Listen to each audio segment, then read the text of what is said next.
Chi vincerà la 15ª edizione di MasterChef Italia? Ebbene, sono rimasti soltanto 4 concorrenti a contendersi la vittoria.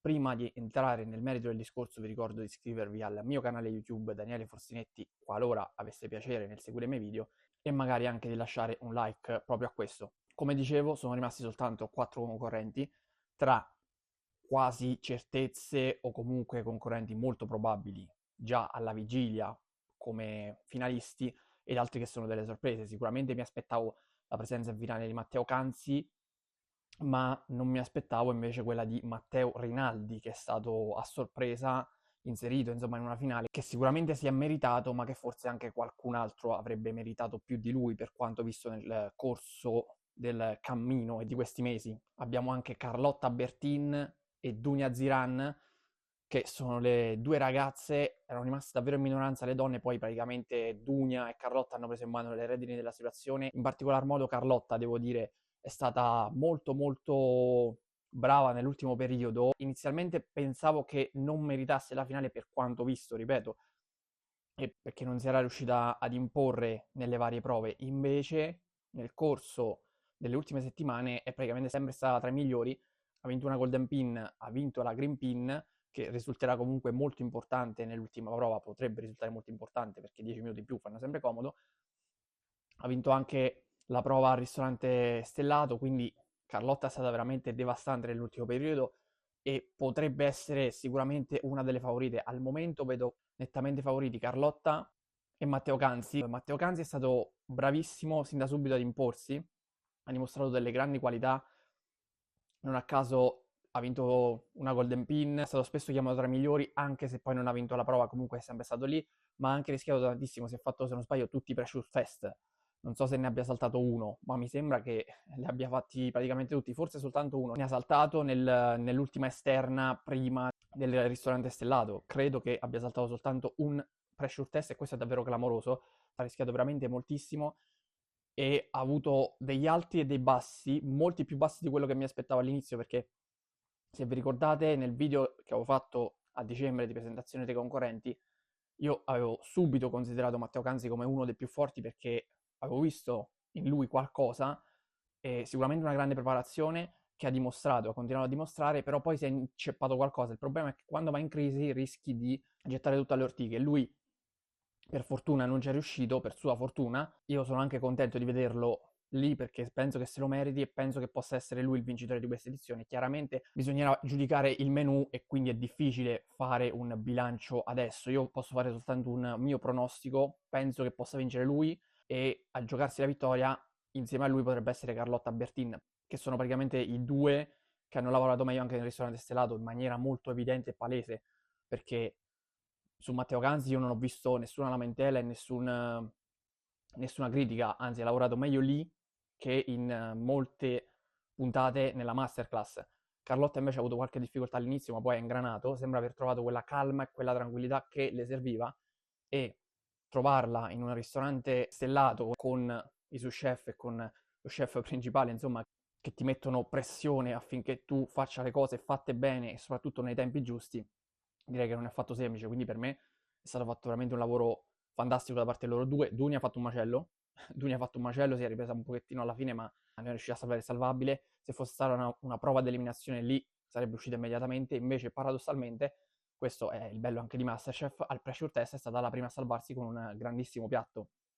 Quindi le porte sono girevoli, ci sono delle sliding doors importanti e non escludo anche che alla fine possa essere Duni a vincere, perché se dovesse presentare il menù migliore potrebbe anche portarsi a casa la vittoria, dato che nel ristorante stellato si trattava di fare una replica e replicare un piatto così importante di uno chef stellato è altamente complicato, anzi forse è quasi impossibile replicarlo. Magari si può uscire anche per fortuna a volte la replica, ma poi è complicato, mentre quando dovrò presentare il suo menù saranno tutti i piatti suoi, io credo che lì possa fare veramente la differenza anche lei, come ognuno dei loro quattro. Anche Matteo Rinaldi, che secondo me tra loro tre forse è quello che ha un po' meno capacità a livello tecnico, però ha sempre saputo rialzarsi, un po' come Dunia. Dunia anche ha avuto tanti bassi, ma si è sempre saputa rialzare e al momento giusto, come ha detto anche Chef Canavacciuolo, ha tirato fuori la zampata vincente che poi gli ha permesso di restare in gara o addirittura comunque di balzare al comando. Matteo Rinaldi invece ha avuto qualche difficoltà di troppo, è sempre rimasto su una linea di galleggiamento, poi ha avuto uno sprint in qualche puntata fa vincendo anche una prova, ha fatto se non sbaglio il capitano in esterna e lì non è che sia andata benissimo, ha avuto un calo nelle ultime 2 o 3 puntate, ma ha saputo rialzarsi nonostante lui abbia rischiato prima davanti ai giudici, essendo tra i peggiori, con Matteo Canzi e anche con Alessandro, e poi col suo amico Nicolò. Allora, io penso che abbia delle qualità e sicuramente nel suo menù, potrebbe esprimere al massimo. Quindi io non escludo neanche una sua vittoria. Chiaramente parte dietro nelle gerarchie rispetto a Carlotta e a Matteo Canzi, ovvero Teo. Adesso parliamo anche un attimo degli esclusi, di coloro che io mi sarei aspettato di vedere in finale, su tutti Matteo Li e Alessandro. Matteo Li ha avuto un exploit clamoroso all'inizio, mentre poi è rimasto molto molto piatto, quindi secondo me il percorso di Matteo Li è stato quasi un'involuzione, un'evoluzione dal punto di vista sociale, perché sappiamo tutti, insomma, l'ha spiegato lui, le difficoltà che ha avuto in generale nella sua vita privata e personale a relazionarsi con altre persone, e lì stare con altre 19 persone sicuramente l'ha aiutato a sbloccarsi molto di più.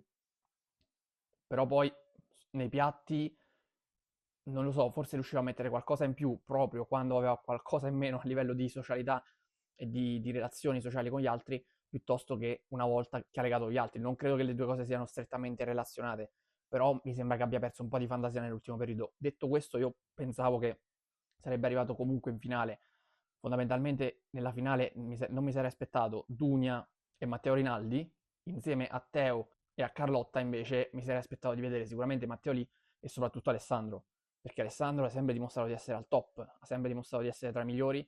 Il problema a Masterchef è proprio questo, che basta scivolare una volta per poi compromettere tutto quanto. Vediamo che Nicolò ha avuto una seconda possibilità, ce l'ha avuta Matteo Rinaldi, ce l'ha avuta Matteo Canzi, ovvero Teo, ce l'hanno avuta in tanti, però non è detto che poi capiti sempre, soprattutto verso la fine, se tu quel flop, quell'errore, perché anche Alessandro comunque ha sbagliato qualche volta, non tantissime volte, ha sbagliato forse meno rispetto a nomi che ho appena citato, sicuramente ha sbagliato meno di Teo, che è un altro big, un altro nome importante, un altro ragazzo che ha dimostrato di saperci fare in cucina, e Alessandro ha sbagliato meno di lui, meno volte, però le circostanze, anche in base a chi ha fatto peggio rispetto a lui, lo hanno portato ad essere eliminato.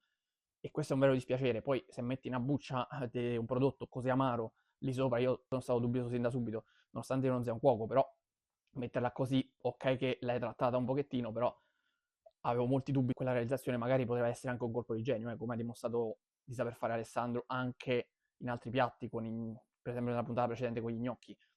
Però credo che Alessandro sia stata una grande perdita in finale, perché a mio avviso avrebbe meritato di accedere in finale, avrei visto in finale proprio Alessandro, Matteo Lì, Teo e Carlotta. Non sarà così, chiaramente la finale sarà sicuramente spettacolare, bisogna anche capire poi chi riuscirà a presentare il menù, perché nell'ultima puntata, che non andrà in onda la prossima settimana, ovvero giovedì 26 febbraio, perché è la settimana di Sanremo, io quindi credo che abbiano deciso di tutelare la finale dagli ascolti e di spostarla, rinviarla alla settimana successiva, quindi a giovedì 5 marzo. Credo che sia la scelta giusta, perché una puntata qualunque sotto Sanremo c'è sempre stata e l'hanno sempre mandata in onda. Quella è la finale, e credo che sia giusto anche per evitare degli spoiler, perché poi si sa che la maggior parte delle persone che guardano Masterchef potrebbe concentrarsi su Sanremo in quella serata e recuperare invece Masterchef on demand, se non altro per un discorso di diretta per Sanremo e non per Masterchef, e soprattutto di lunghezza del programma, perché il programma è molto lungo, Sanremo da recuperare eventualmente, mentre Masterchef con 2 orette te la cavi o poco più. Comunque dicevo, bisogna capire per la finale del 5 marzo chi arriverà a presentare il suo menù, dato che non saranno tutti e quattro a presentarlo, ma come ormai è consuetudine saranno in 3. Io ipotizzo Teo, Carlotta e Dunia. Vedremo se sarà così, oppure se Matteo Rinaldi ribalterà questo mio pronostico e magari scalzerà uno dei 3. Sicuramente i meno favoriti, anche in questo caso, sono Dunia e Matteo Rinaldi, ma non sono mai da escludere sorprese. Per oggi è tutto, vi do appuntamento alla prossima puntata di Forsinet. Ciao a tutti.